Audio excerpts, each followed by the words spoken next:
I'm not trying to be gangster here or nothing, anything like that, or whatever it may be. I'm just a little cold at the moment. That's all. Wearing my sweatshirt here, but which leads to the topic of, I guess today or this evening's video here. Usually I seem to be doing them at night or in the evening, or it varies. But anyway, I guess I want to talk briefly a little bit about RV or van or whatever you're staying in, staying warm. Now, separating all heat aside, if you have a heat source, like if you have a dry heater, a wave, like a dry heater, like one of these Webasto fuel heaters, they basically dry heaters, a furnace, or if you have one of those Camco Wave 6 or Wave 3 heaters, it's basically a radiant heater, you're staying warm. But one important thing is that you've got to be very careful. Besides the electrical, your next danger is what you're using as a heating source. And a lot of people use propane, and I caution you to seriously be careful with that. Your radiant heaters with the propane are safer than these Mr. Buddies because of the moisture, but it's not going to emit as much or if any carbon monoxide. But your carbon monoxide problems come as when propane is leaking, or if you have no ventilation whatsoever in the vehicle or the RV that you're in. It's important, your ventilation on a lot of levels in these vehicles, especially in the summer if you're cooling or if you have heat, if it gets too hot. You need ventilation. Really, it's important to do. But from a safety aspect, it's like I said, it's important to have carbon monoxide detector, gas detector, have that wand where you can test, and maybe a little mild soapy water to occasionally spray around the joints if you have a propane tank to check if it bubbles, you have leaks. It's very important that you are mindful of that. But getting on topic on one of the best ways to stay warm if you're not running the heat, if you're sleeping at night, probably the coolest thing, and it's amazing, my neck, which is another topic I'll talk about in a minute, is, your body heat, and with blankets and things you wear, it's a little bit different in a 80 square foot vehicle or a room or something that you have insulated, but your body heat can't warm the room up. It just isn't going to happen. So it doesn't work that way. What works for me and is probably ultimately the best is, and most people don't realize it and some do, is fleece. I have two. I'll show them to you. I have 2 fleece blankets. They're amazing. It keeps you warm. It really does. And on top of that, if it gets cold enough, I have what they call a hike and bike sleeping bag. It's a Sub-Zero sleeping bag, and it has that down material. I think it's goose feathers or something. Honestly, I don't know. I can't remember. I know they're a little pricier. I think I paid $130 for the sleeping bag. You could get in it and it'll cocoon you, man, and wrap you. I'm not big into getting that like that because you can't move or get out of it. It really makes me a little uncomfortable. But if I have to, I can do it. It's a Sub-Zero sleeping bag, like a 0 degree or Sub-Zero. I don't know how much of, but for hikers and stuff, it's a very highly rated sleeping bag. You feel it and you don't really know you wouldn't think it's all that, but it works. It really does. And it's easy for backpackers. But there's the emblem right there, hike and bike. It's how it's spelled. I've got mine on Amazon. You can buy them on there. They're really good. And I just unzip it and just put it over my blankets if I need it. And it is a great covering for me over my head, or, kind of, because I may have mentioned before, I sleep with a CPAP machine, so I don't have to worry about not being able to breathe. I'm getting my air, and I'm good to go, But fleece is amazing. I have a fleece jacket I wear, and it keeps me warm. And I live in South Carolina in the Southeast, so as you know, we don't have hard winters, though it does get a little cold, and it warms back up. We have known to get snow, but it's rare. The last time we got snow and ice was about 3 years ago. And they called it a bomb cyclone kind of storm. And literally, I kid you not, the storm came off the Atlantic Ocean. Never came from the southwest up to the northeast or any of the weather patterns that you would see in the Midwestern states or up towards Alabama, Georgia, and Tennessee, and North Carolina and that such. Upstate South Carolina, however, is close to the mountains. They get snow a lot because it's higher altitude and you're going to get cold temps. It's, that's just the way it is. That's why South Carolina is like one big hill. People notice it. They call us the low country here on the coast. They call Columbia the Midlands, which is kind of like you go up and does that number.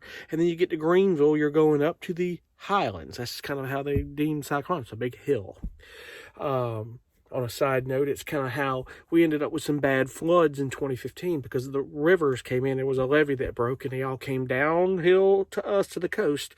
Tide went up on the ocean and everything rose. And it was like a week and a half of all this and a whole lot of mess. But that's a whole different subject. But we just don't see hard winters. 3 years ago, it was snow and ice, and it got real cold, and I'm like, it started snowing, and we woke up, it was on the ground, it was sleeting, and I said, I ought to be melted by 2 o'clock. Week and a half later, they were still trying to get roads clear. It was insane. It would warm up, and it would refreeze, and it was just ice. It was literally solid ice, and I don't care where you're at, you can't drive on solid ice. It was kind of like a sheet of ice, almost like a skating rink that chains couldn't break in your car, snow chains. You were sliding everywhere. So needless to say, it was a kind of an urgent situation. Literally that storm on the East Coast, if you saw the weather, like on the weather radar of it, it looked like a hurricane. It was shaped like a hurricane. It was an ice hurricane, but there was no wind. And when it left us, it nailed New York City and New York. They got hit hard with it, so much harder than us. But that's always the case up there. If you're in New York, you know exactly what I'm talking about. You guys got hit hard a few weeks ago, I think, for some pretty bad weather up north there. But these 2 fleece blankets alone keep me warm, and if it gets cold enough, and it has, I'll lay over the hiking bag, sleeping bag. It really does work well. Besides the fact you can wear a sweatshirt or something like that, it's not all that hard if you've never been in an RV, or if you really just and you're sleeping at night and you're not comfortable with running a furnace, or if you just don't want to use the propane, it's not that cold. Bundle up. It's all good. It's not really that big of a deal. It's pretty cool, actually. It's pretty cool indeed. So, I like sleeping when I'm a little cold. I sleep better because I can warm up. When I cannot sleep hot. It drives me crazy to sleep hot.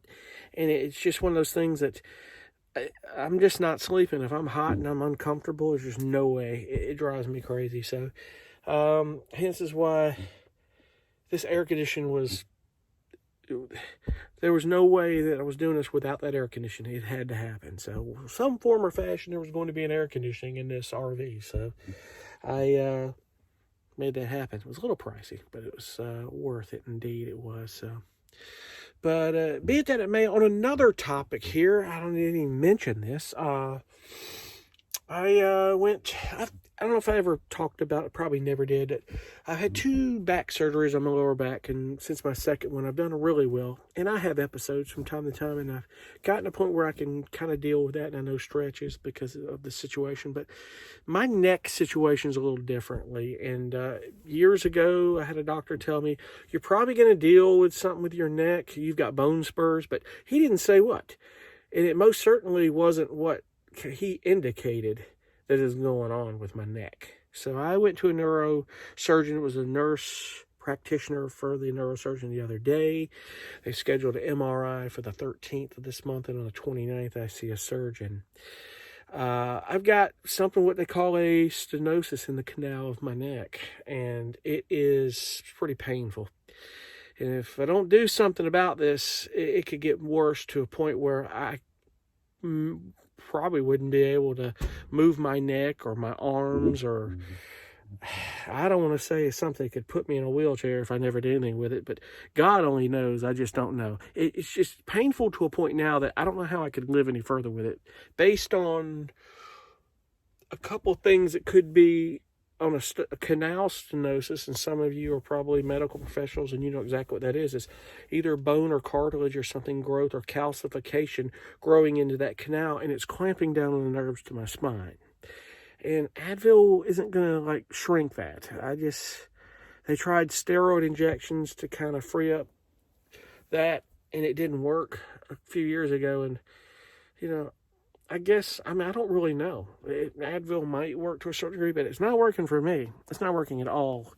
And that's where that's coming down to that's what it's coming down to. And I'll have to keep y'all informed if it does, but I don't know what they'll do. If they do any surgery, the only thing I've read about is these things like spacers and the things that they do, and they'll go in like right here and put what they call these X-stop spacers or something in, and they have to almost shave bone to open up the canal. And I don't really know. I've seen it where there was a plate and some cadaver bone. I have no clue. I really don't. It just depends on my situation. And like I said, I'm not the surgeon or the medical doctor. I just kind of, when you start YouTubing what they do about a stenosis in your neck, a canal stenosis, I guess as they call it, these are the things that come up. It's a very interesting thing to watch. So, but we'll get that done. It's something I just power through and I get through. But it's getting to a point where it's affecting me playing my guitar and sitting at my desk doing my music, and can't have that. I got to get back to normal routine on that deal. I got to be able to function. Can't let that go. So anyway, other than that, all is well. I just want to talk about, fleece blankets, man, are amazing. Hell, get as many as you want. We might keep you warm or comfortable. I think it's fantastic. They will definitely keep you warm. Hell, and anything, if you're cold in your house, fleece jackets. I mean, hell, let's see here. I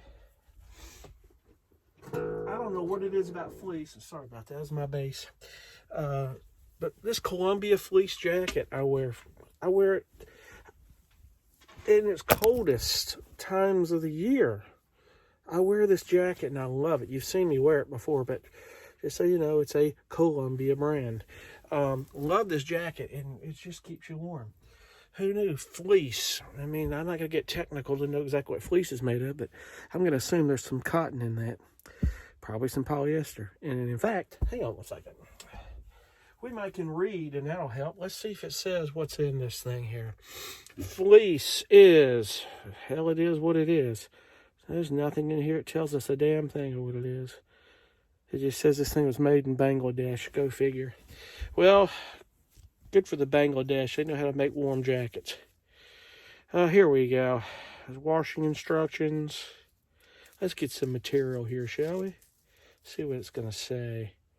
That's all in a foreign language. That's not helping me none here. I got all these little tags. You get pages of different languages telling you nothing. Okay, here we go. Fleece is 100% polyester with something else I can't read. So it's polyester and probably a little cotton. So those who like polyester leisure suits, you probably get hot as hell in the summertime. The car salesman and stuff. You don't see that much anymore. But when I was a kid, I used to see that. I was like, you always knew how to spot a car salesman. He had this polyester leisure suit and had his hair slicked over. He was about as bald as my ass is, and he'd have this big hair looped over, I'm just joking. It was a used car salesman I used to see years ago. I think it was called Earl's Used Cars, and when I lived back in Mississippi. Some of you from Mississippi, North Mississippi, would know Earl's Used Cars out of Southaven, Mississippi. If you're ever there, it's funny. Good old Earl Schnell. I can't remember his last name. He was a funny guy, man, but he was spot on, the used car salesman. I don't even know if that place even exists anymore. I would not think Earl is around anymore. He's still selling cars. And if he is, all power to that guy. I'll tell you what, he is a trip. But anyway, I'm going to get off here. I'm running at 15 minutes of babble. I'm going to chill out and get some sleep. I'm right now working on a new music call for some music and start working on the album. The kind of music that I'm going to be doing is stuff like Stranger Things kind of music. I've never seen one episode of the show Stranger Things. You guys probably have. Never seen one episode, but I can tell you when I hear the theme of the show, I know what it is. Isn't that weird? Why? Because I've drilled in my head the references. I've been listening to the Spotify playlist the publisher sent me of here's the songs. And the cool thing about it is it's getting me into doing a lot of these analog synthesizers, the old ones, and really learning a lot about what I'm doing and what I could do, the possibilities. So it's going to be pretty cool. I'm going to see how much music I can get done for them between now and February 24th. So, but with that said, I'm jumping off here, and I thank you guys for watching so much, as always. And any of you van lifers are watching this, let's cross-promote each other, as I love to request. If you want to, it would be great. And hit like and subscribe, and hopefully we can get some more content for you. And I want to grow this channel. It would be fun to do. One being, getting some traveling done here this summer would be fantastic. So we hope to do that. Anyway, thanks so much for watching. I'm getting off for the night, and we'll see you guys in the next video. Thank you so much. Bye.